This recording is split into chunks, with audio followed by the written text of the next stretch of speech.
Welcome to the September 18th edition of the Sideline View here at the Hockey House, home of the former left-handed weapon of the Brainerd Warrior baseball team, Dan Anderson.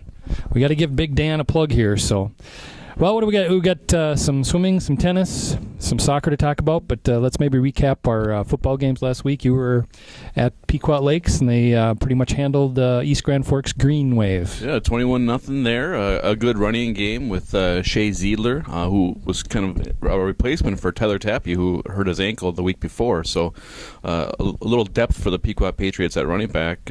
They tried throwing the ball. They had a couple opportunities, but couldn't quite connect.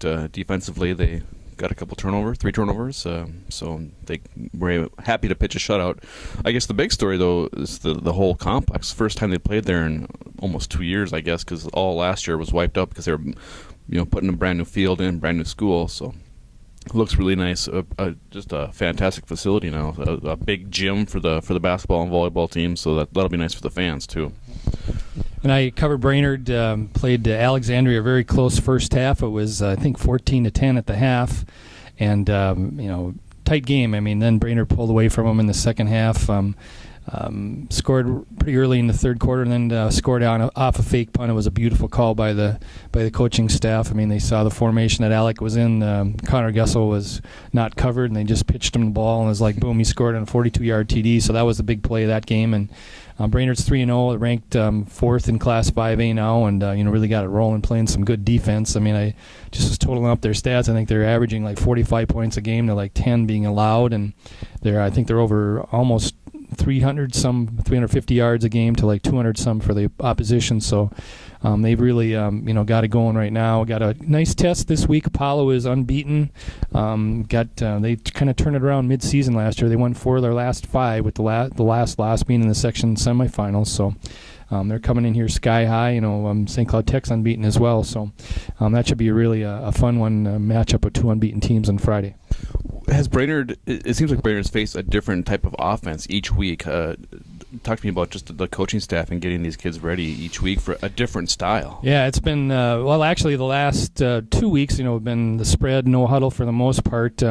This week is going to be spread again by Apollo, but he did say that they don't try and play as fast because they want to keep, like Ron Stolsky had told me last week, the problem with the no huddle is you tax your own team as far as endurance wise. I mean, they're after hurrying as much as the defense is. So, but yeah, that's kind of the offense of the year so far this year. Everybody I think I've seen has run that. I can't remember exactly what Fergus ran, but it's not much of anything. Yeah, that one wasn't much of a contest. So, but it's.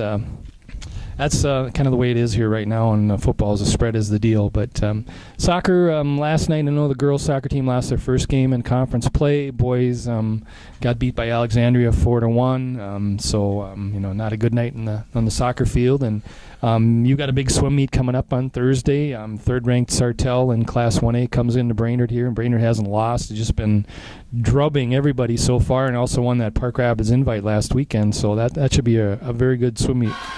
With their best swimmer getting disqualified in one of our top races, so it's like, wow, they have so much depth. It's like they don't even need their top swimmers, but they will on Thursday. Sartell's obviously a very good team. They've been to state for I don't know how many years straight. But I think this year, because of for Brainerd, their top swimmers are really good. They're competitive, and then they have so much depth as usual. So it'll be a very good swimming match, or swimming meet. So we'll see. It'll be interesting. And then you're covering football on Friday. Crosby Ironton hosts Bram. Crosby Ironton hosts Bram. Crosby's on a 2-game losing streak, so we'll see if they can get it back here against Bram, a Polar North Conference match, and we'll see. I think they have one of the better athletes in the area, in Daniel Hotterlick, and I think the problem might be getting him the ball. So we'll see how creative they get in getting the ball in his hands.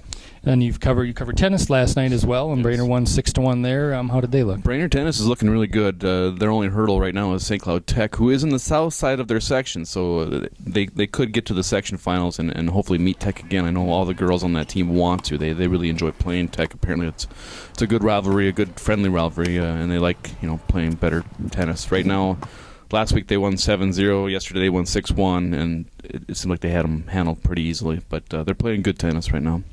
Central Lakes College Raiders as well. Football is ranked. I think they moved up to 15th this week. They're 3-0. They just handled Itasca last week, and then the volleyball team had a huge weekend last weekend. I think it was in Wilmer tournament. They beat the number 1 team ranked in the nation was Rochester. They beat and Ridgewater was ranked number 4th, and they beat both of those teams in addition to Jamestown JV. The only loss was to North Dakota State College of Science, and CLC was ranked, I think, 5th in volleyball last week, but I would imagine they're going to move up this week. So both of those Raider programs really got it going here this fall. So, well, that'll wrap it up for us here this week at the Hockey House, and we hope to see you next week. Thank you. Thank you.